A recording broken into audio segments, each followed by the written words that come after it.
Bonjour à tous, bienvenue sur ce webinaire portant sur le décret BACS qui va vous être présenté en partenariat par Cardina et Avob. Nous allons patienter quelques instants pour laisser le temps aux participants de nous rejoindre.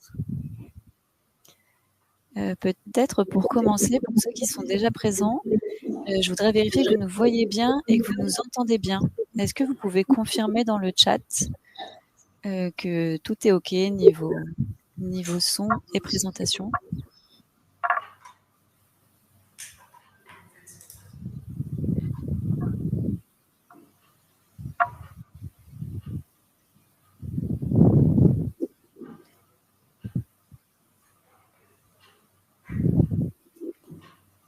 Alors, est-ce que si vous nous voyez bien et vous nous entendez bien, vous pouvez nous le... OK, super. C'est parfait, merci beaucoup. C'était une petite vérification d'usage. On va attendre encore 1 minute pour laisser le temps à tout le monde de se connecter.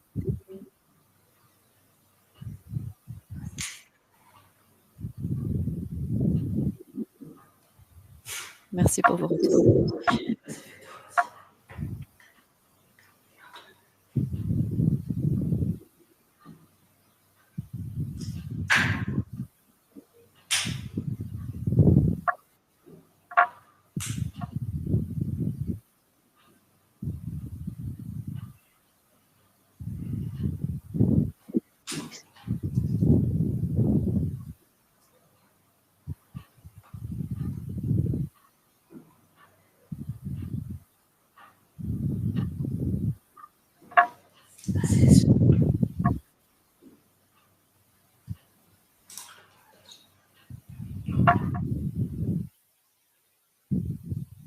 Bonjour à tous. Patiente encore un peu, il y a des connexions en cours.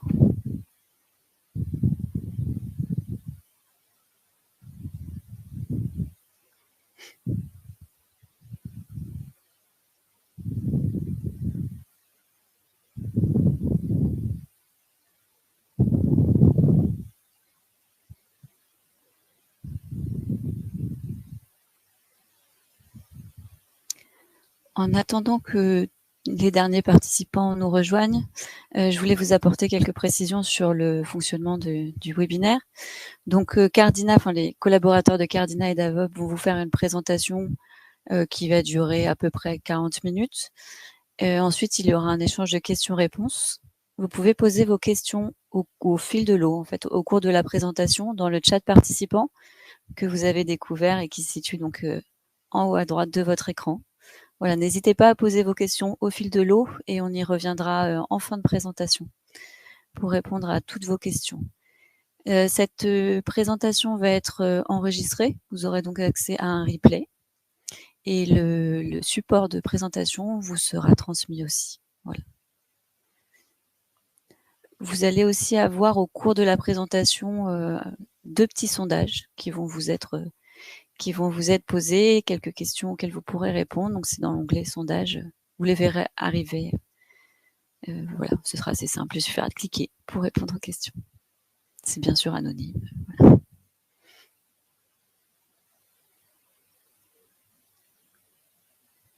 Je pense qu'on va pouvoir commencer doucement la présentation. Il y a de moins en moins de gens qui se connectent. Et ben, je vais laisser Cardina débuter et prendre la parole. Je vous souhaite un très bon webinaire. Merci Audrey. Bonjour à tous et à toutes. Nous sommes ravis de vous accueillir pour partager avec vous un temps sur le décret BACS et nous permettre de mieux comprendre ce nouveau décret à mettre en application. Je vous présente sommairement ce qui va se dérouler pendant cette petite heure où nous allons être ensemble. Une partie introduction, la présentation de Cardina, la présentation du décret BACS, la démarche pour y répondre, la présentation d'Avob et les outils et les solutions permettant de répondre à ce décret. Dans un contexte énergétique que nous connaissons tous, complexe, nos gouvernements ont pris des enjeux afin de réduire les consommations d'énergie au niveau européen et au niveau national. Nous connaissons déjà toutes les réglementations qui encadrent la construction neuve avec la RT 2012, la RE 2020. Depuis peu, nous entendons parler des critères tertiaires qui, dans son domaine d'application, nous a permis de ressentir en plusieurs phases nos déclarations via la plateforme Opéra, des objectifs de réduction de consommation d'énergie, avec les objectifs visés 40, 50, 60% d'économie d'énergie. Ce décret est associé au décret BAX, qui est présent pour mettre au cœur de cette opération la gestion technique des bâtiments permettant de réduire les économies d'énergie à réaliser sur votre patrimoine. Je me permets de présenter la team Cardina. Excuse-moi Jean, je vous laisserai la parole après. Caroline Soud, chef du groupe énergie et référente technique nationale. Et bonjour à tous, Yelena Knezovic, je suis directrice des opérations pour Cardina. Et Gaëlle Maurice, spécialiste en CVC chez Cardina. Et Jean. Bonjour, Jean-Hu, société Avob, direction commerciale.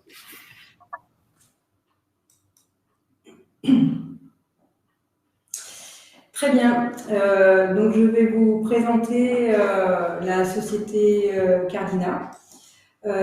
Cardina est la filiale ingénierie du groupe Qualiconsult. Nous sommes spécialisés en audit, en diagnostic, en instrumentation et en assistance technique à maîtrise d'ouvrage dans divers secteurs du bâtiment, des infrastructures et des ouvrages d'art. Nous sommes une filiale ingénierie à impact positif, donc on intervient en appui technique de nos clients, qu'ils soient publics ou privés, pour les aider, les guider vers des solutions qui sont les plus efficaces dans la gestion de leur patrimoine, toujours dans une optique de résilience et de durabilité. On essaie d'apporter des conseils éclairés et de guider, telle une boussole, aux 4 points cardinaux, nos clients vers une meilleure résilience et durabilité de leur infrastructure et bâtiments. Nous intervenons dans plusieurs domaines d'expertise. Nous avons 6 domaines que l'on peut mentionner comme historiques. La structure et pathologie des matériaux, la sécurité incendie et l'accessibilité handicapée, et une partie aussi qualité environnementale des bâtiments et des infrastructures. Tout ce qui touche à l'acoustique et à la vibration dans les bâtiments, les industries, code du travail, essai et conception. Et ce qui va nous intéresser pendant cette heure ensemble, c'est la partie énergie et thermique. On travaille aussi sur des domaines transversaux qui regroupent toute ou partie des domaines historiques, sur la durabilité des bâtiments, la résilience face aux aléas climatiques, avec les changements que l'on connaît aujourd'hui au niveau climat et effet sur les bâtiments. La partie patrimoine, clos couvert, aménagement intérieur, où là on va sur plusieurs items analyser les bâtiments. Et pour finir, la partie ouvrage d'art, qui peut se composer d'ouvrages industriels, de ponts, tunnels et aussi d'infrastructures portuaires. Au même titre que le groupe Qualiconsult, dont nous faisons partie, nous avons un maillage d'agences au niveau national, des agences qui nous permettent d'avoir une proximité avec l'ensemble de nos clients et des sites d'intervention. On a donc 16 implantations en France métropolitaine, donc, que vous pouvez voir représentées ici, avec un maillage vraiment national. On a également 3 implantations dans les DOM-TOM, donc la Guyane, la Martinique et la Réunion. Et nous intervenons aussi à l'international, sur des implantations dans le sud de l'Europe, en Afrique et au Moyen-Orient. Et je vais repasser la parole à Caroline qui va entrer dans le vif du sujet de la présentation du décret BACS. Voilà à vous présenter le décret BACS. BACS est un acronyme anglais, Building Automation Control System. C'est l'opportunité pour vous de faire des économies d'énergie sur vos bâtiments. Tout simplement, si on veut résumer cela, ça mettrait en place la gestion technique des bâtiments, la régulation et tout ce qui s'y implique et imbrique à mettre en place dans divers bâtiments. On va commencer par un petit sondage pour tester vos connaissances. Vous pouvez répondre dans l'onglet associé. Je suis propriétaire d'installation CVC, chauffage, climatisation, ventilation, équipée dans un bâtiment tertiaire dont la puissance nominale est supérieure à 300 kW. À quelle date dois-je mettre mon site en conformité avec le décret BACS? Vous pouvez répondre dans le sondage et on vous accorde une petite minute pour choisir l'une des 5 réponses qui vous sont présentées à l'écran.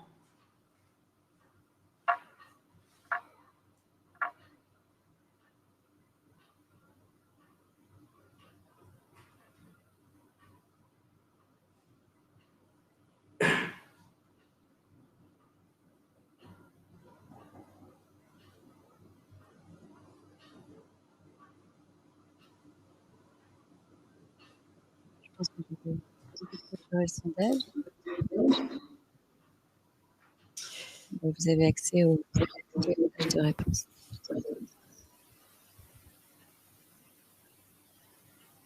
On parle bien de puissance CVC, chauffage, ventilation, climatisation. Alors, dans les réponses, on a 40% des participants qui ont répondu 1er janvier 2024, 10% 8 avril 2024 et 50% 1er janvier 2025. Donc voilà, on constate qu'on est assez partagé entre le 1er janvier 2024 et le 1er janvier 2025. Nous allons passer à la slide suivante, vous présentant la réponse. Donc, on revient sur l'objectif du décret, d'équiper les bâtiments tertiaires existants ou neufs de systèmes d'automatisation, de contrôle et de l'énergie. Les bâtiments concernés d'ici le 8 avril 2024, c'est les bâtiments tertiaires neufs possédant des systèmes CVC d'une puissance nominale dépassant 70 kW. Le 1er janvier 2025, pour les bâtiments existants possédant un système CVC dont la puissance nominale utilisée dépasse les 290 kW, ce qui était la bonne réponse précédente. Et le 1er janvier 2027, cette application sera élargie et ne sera applicable pour l'ensemble des bâtiments CVC dont la puissance nominale dépasse les 70 kW. Nous vous attirons votre attention sur le fait que les bâtiments concernés tertiaires sont des bâtiments marchands ou non marchands. Les bâtiments collectifs sont aussi concernés. Et il y a une ANOTA qui n'est pas concernée, ce sont les bâtiments dont l'installation de la GTC ne représenterait pas un temps de retour inférieur à 10 ans.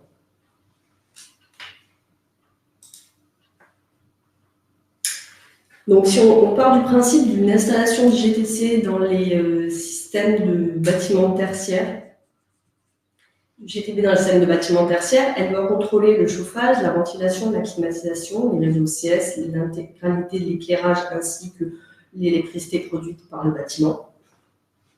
Ce système a des obligations. Il nous permettrait de réaliser des économies allant selon le type de système de 10 à 30% d'économie d'énergie sur le bâtiment. Je vais laisser Gaëlle finir sur ce sujet avec les obligations et les inspections initiales.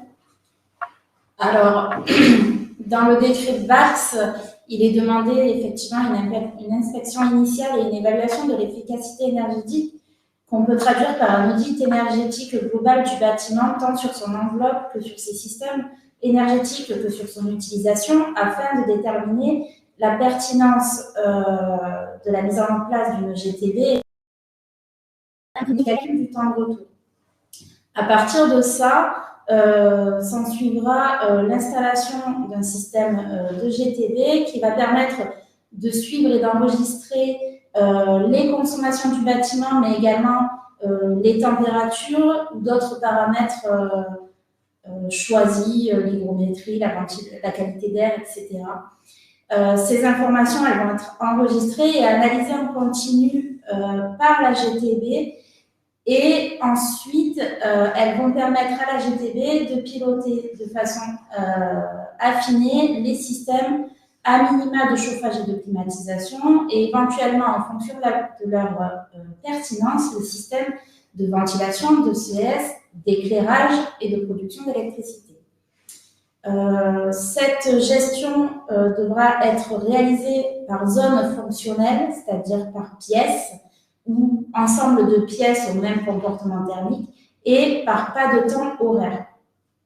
Suite à ça, le système de GTB, le décret BAC impose au système de GTB mis en place de pouvoir fonctionner avec un mix de marques et de références de systèmes et également de pouvoir fonctionner avec les systèmes qui seraient éventuellement déjà mis en place sur le bâtiment pour assurer l'interopérabilité du système.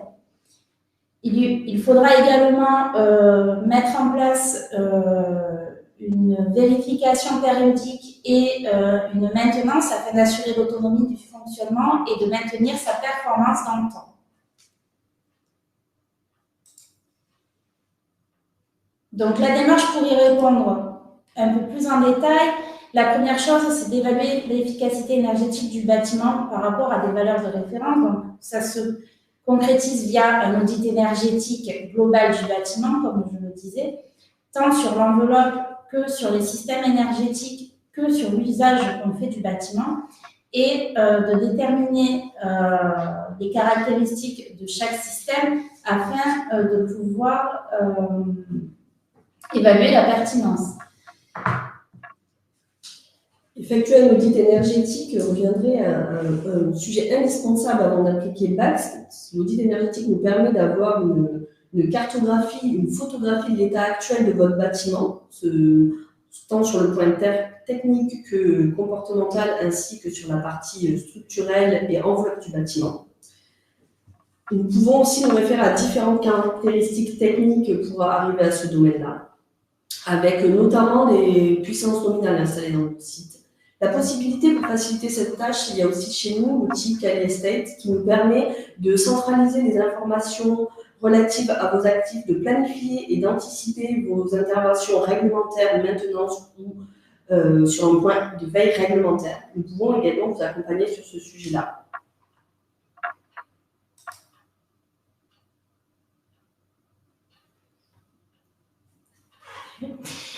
Donc, le fonctionnement d'une GTB, donc gestion technique du bâtiment, c'est de mettre en place des outils de mesure via des sous-comptages de calories ou d'énergie, via des sondes de température, de qualité d'air, d'hygrométrie, dont les informations vont être amenées à la GTB. Pour être analysé et ensuite ordonner la bonne marche à suivre aux équipements. Donc, l'avantage de la mise en place de ces sous-comptages et de ces outils de suivi, c'est qu'ils permettent de réaliser des audits énergétiques qualitatifs et précis, qui permettent également d'avoir la possibilité de détecter les défaillances du système de façon plus rapide, d'avoir une meilleure gestion des systèmes pour l'exploitation et le gestionnaire, forcément, cela engendre des diminutions de consommation d'énergie et une amélioration du confort des occupants. Attention toutefois, la mise en place d'une GTB,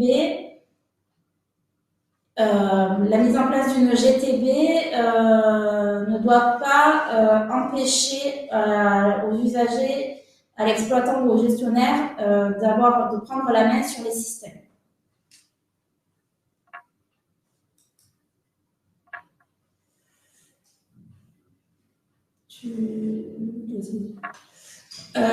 Donc, comme on le disait, le décret BAC impose l'interopérabilité des systèmes, c'est-à-dire la capacité de communiquer et d'interagir avec d'autres équipements ou d'autres systèmes dans le respect des exigences de sécurité. Donc, c'est-à-dire de ne pas cloisonner les systèmes à une seule marque, à une seule référence. La GTB doit donc être connectée à n'importe quel système sans restriction d'accès et de mise en œuvre, mais utiliser des échanges de données par des passerelles de protocoles normalisés. Alors, l'entreprise AVOB va détailler plus en détail cette partie après. Donc, l'idée, c'est d'avoir un BACS de classe satisfaisante. Les systèmes de BACS sont classifiés sous 4 catégories, de la lettre A la plus performante à la lettre D la moins performante. La lettre D, ce sont des fonctions qui sont très basiques, en tout ou rien, marche arrêt, sans possibilité de réglage de paramètres. La classe C, c'est des fonctions standards avec une gestion de la température intérieure via une action, soit sur la température de départ ou de retour des systèmes, soit en fonction de la température extérieure. C'est le minimum pour être conforme au décret BACS. La classe B, ce sont des fonctions un peu plus avancées où, en plus d'avoir une régulation assez affinée sur la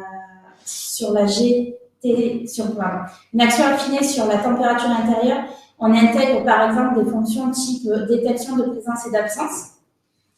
Et la classe A des BACS, ce sont des fonctions énergétiques élevées, de performance élevée, où notamment on va pouvoir, en plus d'affiner les températures de consigne, en plus d'intégrer par exemple de la détection de présence et d'absence, où on va pouvoir intégrer des scénarios prévisionnels d'usage, de comportement thermique du bâtiment et de météo afin d'anticiper la régulation et le comportement thermique et d'engendrer encore plus d'économie d'énergie. À savoir que les systèmes BACS de lettres A et B peuvent bénéficier de C2E, donc de certificat d'économie d'énergie, sous la fiche BAT TH 116.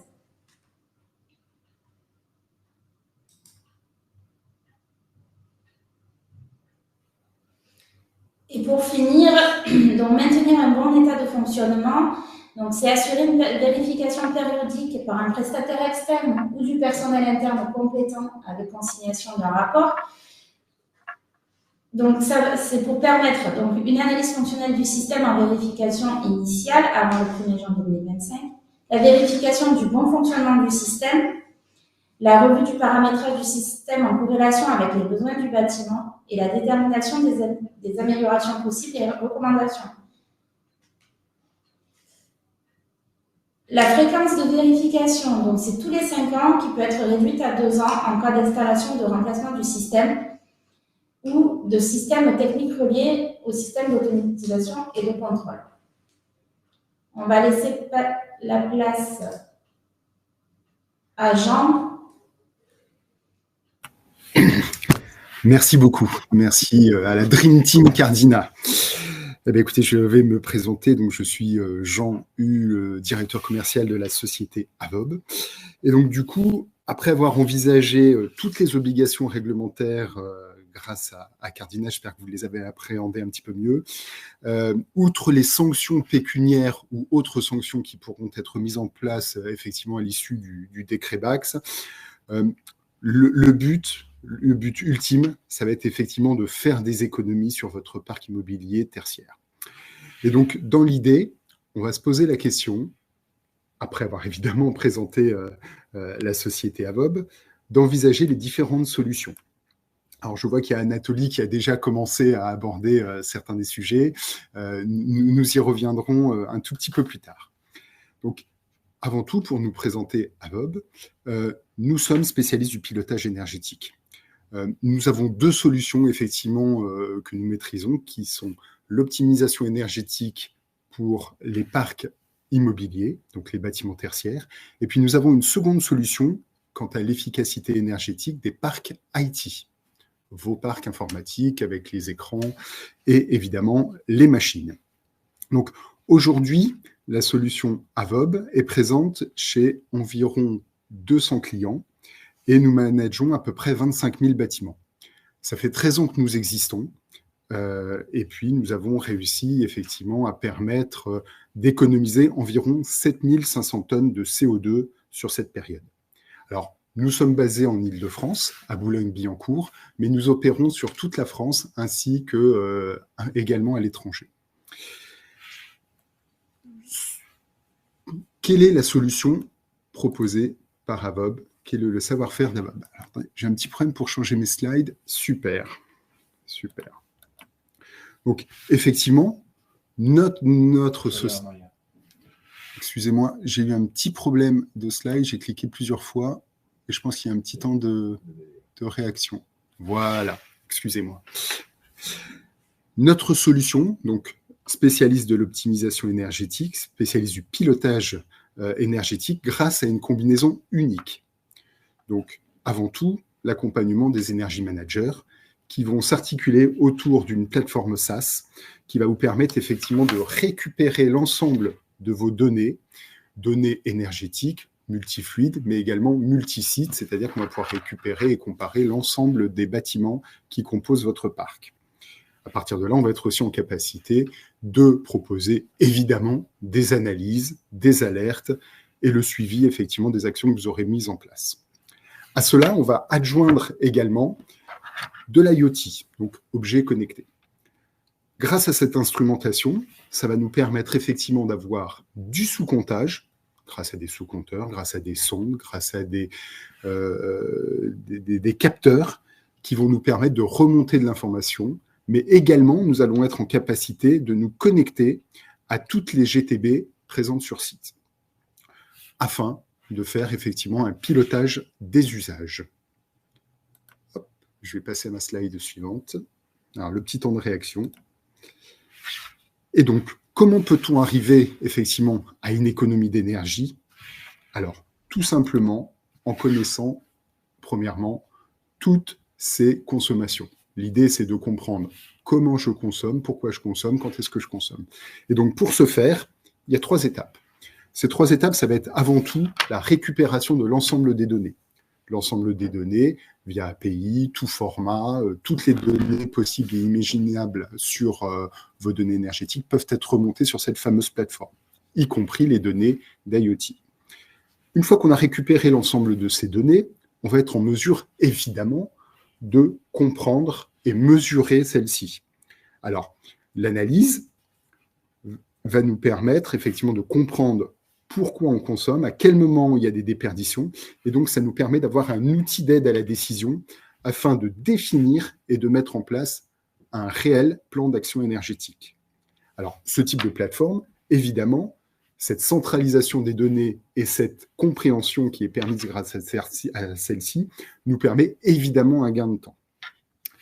Une fois qu'on a récupéré ces informations, une fois que l'on a compris et analysé ces données, on va être en mesure d'agir et de piloter.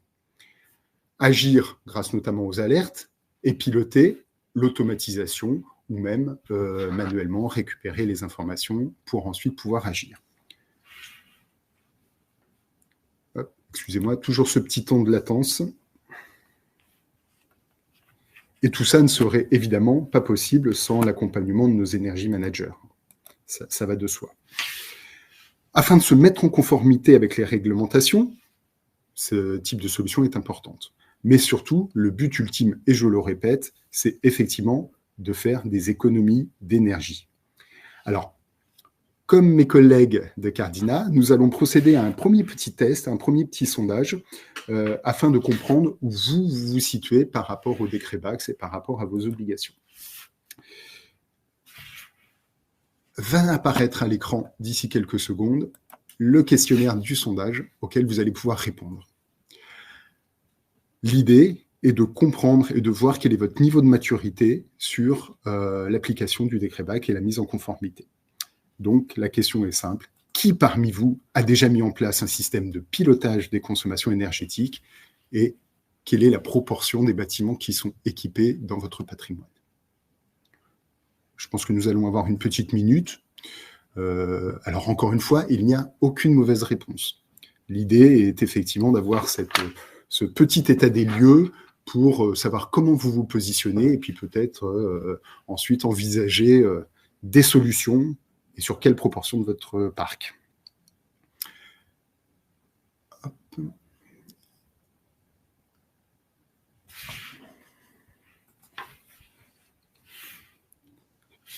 J'ai hâte d'avoir les résultats d'Audrey. Je vais bientôt clôturer le sondage, je pense, parce que la réponse est assez rapide. Je reste encore quelques secondes et je vais clôturer le sondage. Allez, je clôture le sondage.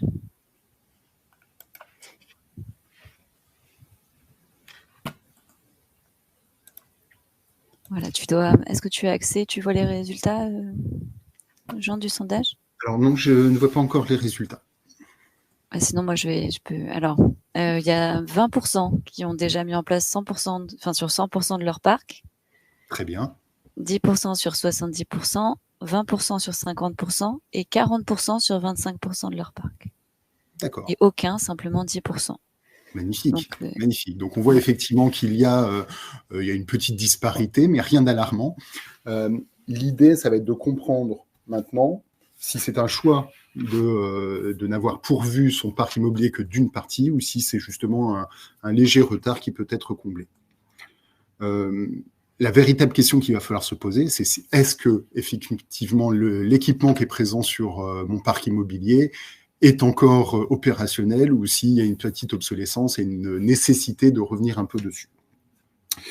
Alors, effectivement, économie d'énergie, oui, quelles que soient les motivations, que ce soit des motivations de sauvegarde de l'environnement, ou que ce soit beaucoup plus terre à terre, ce qui nous occupe effectivement pour la plupart, faire des économies financières. Et donc, pourquoi s'attaquer au bâtiment ? La réponse, elle est très simple, c'est qu'aujourd'hui, effectivement, alors, ma slide n'est pas passée, j'en suis désolé. Hop. Ah, il y a une petite latence de 5, 6, 7, 8 secondes. Hop. Alors, je vais recliquer, peut-être que... Voilà. Donc, effectivement, économie d'énergie, il faut y penser, quelles que soient vos motivations. Et décidément, j'ai un petit problème de passage d'un... Voilà, excusez-moi. Là, vous avez la bonne slide. Donc, effectivement, je vous disais, pourquoi s'attaquer aux bâtiments ? Pourquoi le décret Bax, effectivement, vise essentiellement les bâtiments et certains des usages ? Écoutez, tout simplement parce qu'aujourd'hui, la consommation des bâtiments tertiaires représente une part non négligeable de la consommation énergétique française et des émissions de CO2, environ 40%. La deuxième, purement économique, c'est l'augmentation des prix. Et oui, on a constaté effectivement que depuis environ 2 ans, l'augmentation avait été d'environ 20%, qu'au cours des 10 dernières années, ça avait été multiplié par 2, et a priori, mauvaise nouvelle, petit spoil, c'est pas prêt de s'arrêter. Il y a des augmentations de l'énergie, du coût de l'énergie qui sont encore prévues pour les années à venir. Donc effectivement, on a une consommation des bâtiments, on a un coût de l'énergie qui est de plus en plus élevé, et puis on a surtout un parc de bâtiments qui est de plus en plus ancien et donc peu efficient.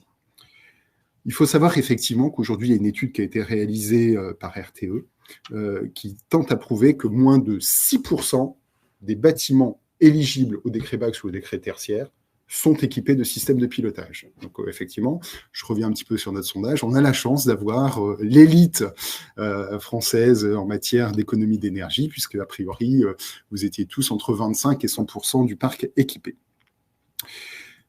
Les bâtiments, oui, mais quels usages ? On voit effectivement que le décret Bax cible essentiellement le chauffage et la climatisation. Alors à titre d'information, ces 2 usages à eux seuls, représentent environ les 2/3 de la consommation du bâtiment. Est-ce que vous le saviez ? Oui, non, n'hésitez pas à faire des retours si vous aviez effectivement des problématiques là-dessus. Alors, pour répondre à Anatolie, excusez-moi, et pour envisager effectivement d'autres solutions que la GTB est effectivement une solution parmi d'autres. elle a des avantages, elle a aussi beaucoup d'inconvénients quant au fait que ça soit il est difficile de la mettre en place, il est difficile de la maintenir et de la maintenir en état également. C'est pour ça qu'il existe d'autres solutions, et notamment ce qu'on appelle une GTE Lite de pilotage automatisé. Et donc, que doit être une GTE Lite de pilotage automatisé? Simple à mettre en place et à utiliser. Qu'elle prenne absolument tous les équipements connectables présents sur le site en charge. Qu'elle fasse le monitoring, le pilotage de tous les usages. Et quand je parle de tous les usages, c'est évidemment chauffage, ventilation, climatisation, dont on parle tous, mais également de l'éclairage, de l'eau, très important, mais également de l'IT. À titre d'information, l'IT sur un bâtiment, on va dire tertiaire, comme on en trouve un peu partout dans nos centres-villes, représente entre 10, 15, 20% de la consommation générale du bâtiment. Ça dépend évidemment des usages qui sont sur le bâtiment. Mais surtout, la GTE Lite de pilotage automatisé permet un retour sur investissement rapide. Une GTB traditionnelle, ça va être entre 4 et 5 ans de retour sur investissement. Une GTE Lite doit être évidemment beaucoup plus rapide. Alors, je vais vous présenter une solution qui va s'afficher d'ici quelques instants. C'est cette fameuse GTE Lite de pilotage automatisé que nous proposons. Donc, effectivement, comme vous pouvez le constater à l'écran, elle est composée de 2 éléments. Avant tout, une plateforme qui va centraliser et permettre d'analyser toutes les données énergétiques des bâtiments, les comparer entre eux, et puis permettre effectivement l'élaboration de dashboards, de rapports. Cette plateforme va communiquer de manière sécurisée avec notre AVOB Energy Box, qui va servir, elle, de point de connexion terrain avec tous les équipements qui y sont raccordés. Tous les équipements existants sur le site ou ajoutés au fur et à mesure. Je vous parlais de la sécurité. Donc effectivement, cette AVOB Box, qui est le cœur de notre solution, est sécurisée depuis sa création avec différents experts. La plateforme, l'AVOB Box, vont nous permettre effectivement de remonter les différentes consommations du bâtiment, que ce soit par usage, par zone, ou les deux, cumulés. Cette fameuse AVOB Energy Box a été évidemment testée, déployée depuis de nombreuses années chez nos différents clients, et donc une solution éprouvée. Hop, ma petite slide suivante. En fait, je devrais anticiper, parce qu'effectivement, il y a toujours cette petite latence qui a lieu. Alors, je vous disais qu'effectivement, il y a cette capacité de piloter. Alors, quand on est dans le cadre d'un bâtiment peu ou pas équipé, on va pouvoir intégrer effectivement des sous-compteurs, des capteurs et des ultrasons pour effectivement précisément mesurer les usages. Alors, à partir de ce moment-là, nous pourrons également déployer des actionneurs sur les différents tableaux pour piloter les différents équipements. Alors là, on parlait d'un bâtiment effectivement qui était peu ou pas équipé en IoT ou en équipement connecté. Lorsque je suis sur un bâtiment qui, lui, est déjà équipé de GTB ou de GTC, dans ce cas-là, l'AVOB Energy Box pourra être directement connecté à ce système en utilisant tout simplement les protocoles qui s'affichent à l'écran et dont Cardina a mentionné les noms tout à l'heure. Cela permettra tout simplement la mise à jour et puis surtout l'amélioration de ces systèmes, donc GTB, GTC, pour les faire passer en classe A ou en classe B, tel que décrit précédemment par la Dream Team Cardina. L'idée avec ce type de GTE Lite d'AVOB, ça va être de pouvoir s'adapter à tous vos bâtiments, quelle que soit leur taille, quels que soient leurs usages et quel que soit le matériel utilisé sur place. Hop, toujours la petite latence.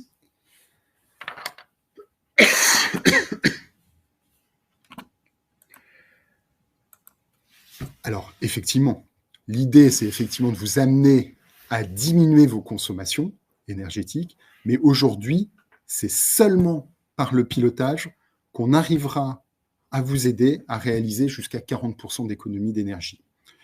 Le petit schéma qui apparaît sous vos yeux, en fait, c'est un retour d'expérience. En moyenne, nos clients qui ont du pilotage présent sur leur bâtiment arrivent à économiser jusqu'à 40% d'économie. Le fait de seulement pouvoir suivre les informations énergétiques, le fait d'adjoindre des capteurs, des sondes ou des informations supplémentaires par zone ou par usage ne va permettre d'atteindre que des seuils, somme toute raisonnables, mais insuffisants par rapport à ce que vous pourriez faire avec du pilotage. Donc, effectivement, on peut avoir ici un cheminement classique d'équipement de vos bâtiments, mais effectivement, vous allez pouvoir vraiment faire des économies qu'à partir du moment où il y aura ce pilotage.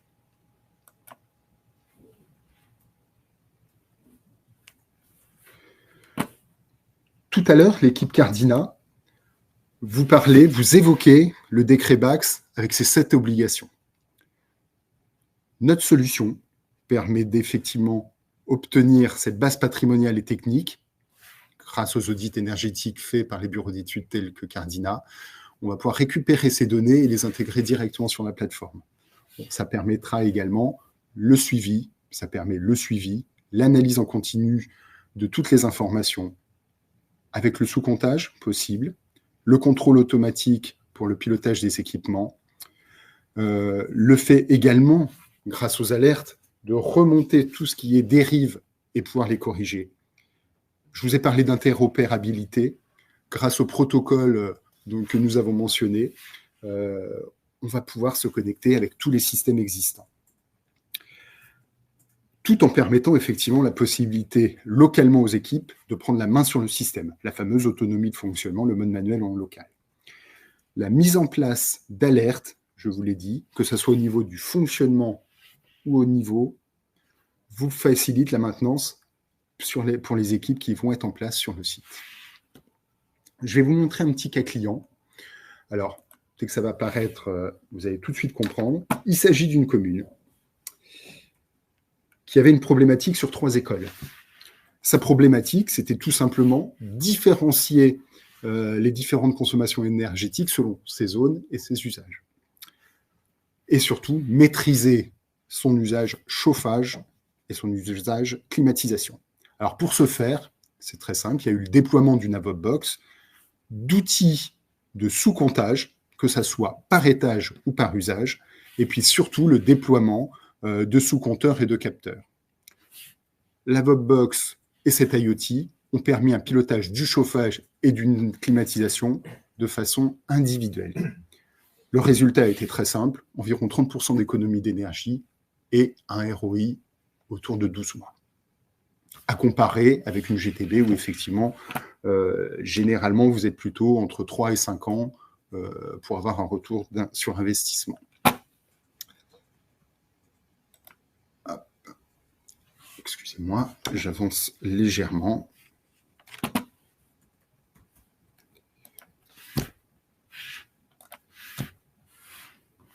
GTE Lite by Avob, c'est une mise en conformité totale par rapport au décret BACS. C'est une mise en conformité par rapport au décret tertiaire.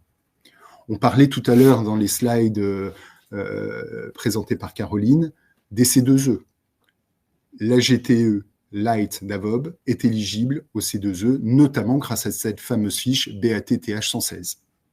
Des économies d'énergie jusqu'à 40%. Et puis surtout, l'amélioration du confort de vos usagers et de vos occupants. Alors, pourquoi seulement se cantonner aux bâtiments éligibles? Les économies sont possibles sur l'ensemble de vos bâtiments. Quelle que soit leur taille, quelle que soit leur utilisation, quel que soit le secteur d'activité que vous opérez dedans, toute économie est bonne à prendre. Alors, l'alliance, il va y avoir le petit laps de temps.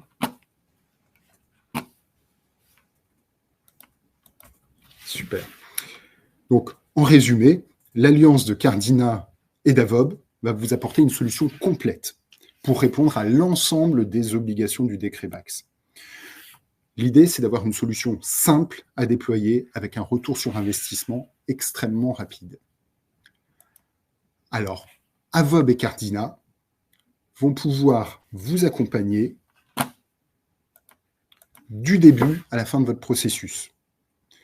Du début du projet avec les audits, les diagnostics énergétiques et techniques, en passant évidemment par l'instrumentation, la remontée des informations, le pilotage des usages, le suivi des consos et la génération d'économies, mais également jusqu'à la fin avec le contrôle et la vérification du matériel et de l'opérabilité du process. Je remercie beaucoup les équipes. Alors, excusez-moi, j'ai oublié de changer ma slide. Décidément. Alors, les équipes Cardina ainsi que moi-même sommes à votre disposition pour toute question. Je pense que nous allons passer maintenant à la session de questions-réponses. Et on va tenter de répondre à toutes les problématiques que vous avez pu vous poser et qui n'ont pas encore été résolues dans le chat. Je vais laisser la main à Audrey. On a effectivement beaucoup de questions auxquelles Bastien a déjà répondu dans le chat. On en a une là qui est quid des sites en location. Est-ce qu'on doit les payer? On n'est pas les propriétaires des installations techniques. Est-ce que vous savez répondre à cette question sur les sites en location? Alors, il faut savoir que le locataire est responsable de ses consommations énergétiques. Donc, ce qui se passe réellement, et souvent en cas dans les usages, c'est de voir avec son propriétaire, effectivement, pour une prise en charge de ce type de solution. Au même titre que le décret tertiaire, il n'y a jamais de réelle distinction dans les articles de loi sur les obligations de chacun entre propriétaire et locataire. Ce qu'il faut prendre en compte, c'est outre l'obligation réglementaire de ces éléments, on parle d'économie d'énergie, donc d'impact direct sur les factures énergétiques et ses coûts d'exploitation.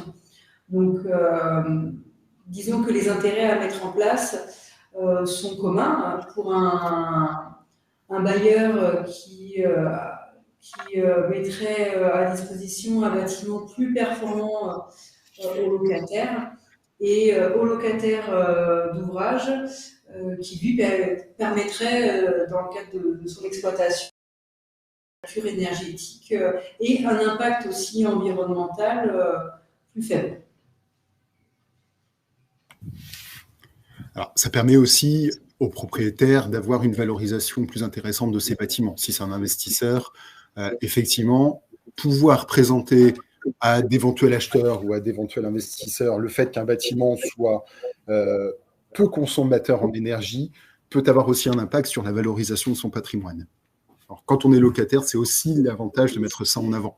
Je fais des économies en tant que locataire sur mes factures énergétiques et en plus, si mon propriétaire veut participer, c'est encore mieux parce que ça lui permet de valoriser son patrimoine. Merci. Vous pouvez continuer à poser des questions dans le chat si vous avez encore quelques questions qui vous viennent. C'est vrai que Bastien a répondu à pas mal de questions au fil de l'eau. Voilà, on va attendre encore quelques instants pour laisser le temps de saisir de nouvelles questions si besoin.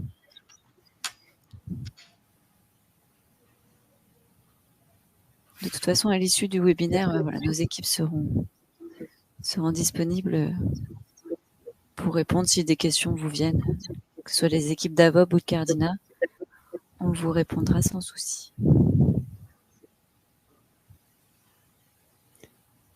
Je ne vois pas de nouvelles questions qui arrivent. Aurait-on été... C'est surtout que Bastien a répondu au fil de l'eau dans le chat aux questions. Donc Bastien était très efficace et vous avez été très clair probablement. Donc comme il n'y a pas de nouvelles questions qui arrivent, je pense qu'on va pouvoir clôturer ce webinaire. Comme je vous le disais, vous pouvez de toute façon contacter nos équipes si vous avez plus de questions. Est-ce que vous avez quelque chose à rajouter, Jean, Caroline? Écoutez, quel que soit votre niveau de maturité sur les sujets, sachez qu'aujourd'hui, vous avez des experts qui étaient présents à cette webconférence et qui sont là effectivement pour répondre à toutes vos questions, aussi bien sûr des besoins d'état des lieux, audit énergétique, ou de solutions simples à mettre en place, flexibles et peu coûteuses, avec un retour évidemment sur investissement très intéressant. Le leitmotiv étant évidemment, certes, de se mettre en conformité avec le décret BACS, mais surtout de faire des économies d'énergie. Plus vous allez vous y prendre tôt, plus vous aurez effectivement une solution éprouvée et qui permettra d'aller encore plus loin dans ces économies. On a une nouvelle question qui est arrivée, Jean, pendant que tu parlais. La question, c'est de savoir si on est obligé de respecter le décret BACS pour respecter le décret tertiaire. Alors, les deux décrets ils se suivent, mais n'ont pas les mêmes obligations. Il est obligatoire de respecter les deux décrets. Il faut, dans l'esprit, le décret BACS, son respect et cette installation d'un système de gestion, de contrôle des consommateurs va aider à l'atteinte des objectifs et du moins à quantifier et à se positionner dans un délai pour l'atteinte des objectifs. Les délais d'économie d'énergie, c'est 10, 20, 30 ans. Il faut pouvoir aussi, au niveau calendaire, se positionner sur l'orientation de travaux, une stratégie énergétique globale. Tout à fait. Donc ça va aider. Il faut vraiment voir ça comme une aide à l'atteinte des objectifs et du moins au contrôle de l'atteinte des objectifs du décret tertiaire. L'un ne va pas à la place de l'autre, hein, bien sûr. Hein. C'est combiné et les obligations sont diverses sur les deux décrets. Effectivement, le décret BACS peut être perçu comme un moyen d'atteindre ces objectifs du décret tertiaire. Un moyen parmi tant d'autres, qui est quand même une obligation. Tout à fait. Au même titre que les études préalables, hein, ça permet de positionner son bâtiment au sein de ce décret tertiaire, avec l'ensemble des planifications, des retours sur investissement. On en a parlé tout à l'heure hein, sur les dérogations qu'il peut y avoir au décret, à l'obligation du respect du décret BACS. Voilà, c'est un tout pour arriver aux échéances qui sont fixées dans le décret tertiaire. Ouais. Et que vous soyez éligible ou pas, ou que vous ayez l'obligation en tant que propriétaire de bâtiments, et si vos bâtiments ne sont même pas éligibles au décret BACS, réfléchissez quand même effectivement à cette capacité de faire des économies. C'est parce que je ne suis pas contraint que je ne dois pas faire des économies sur mes bâtiments. Merci. Je crois que cette fois, merci à vous. Nous avons répondu à l'ensemble des questions. Merci à tous pour votre participation à ce webinaire. Comme je vous le disais, on vous enverra cette présentation et vous aurez accès au replay en vidéo. Donc on va vous souhaiter un bon appétit. On s'approche de l'heure du déjeuner. En tout cas, on s'approche du déjeuner. Merci beaucoup à tous. Merci à tous pour votre participation et à très bientôt. Bonne journée. Merci, au revoir. Bonne journée. Au revoir.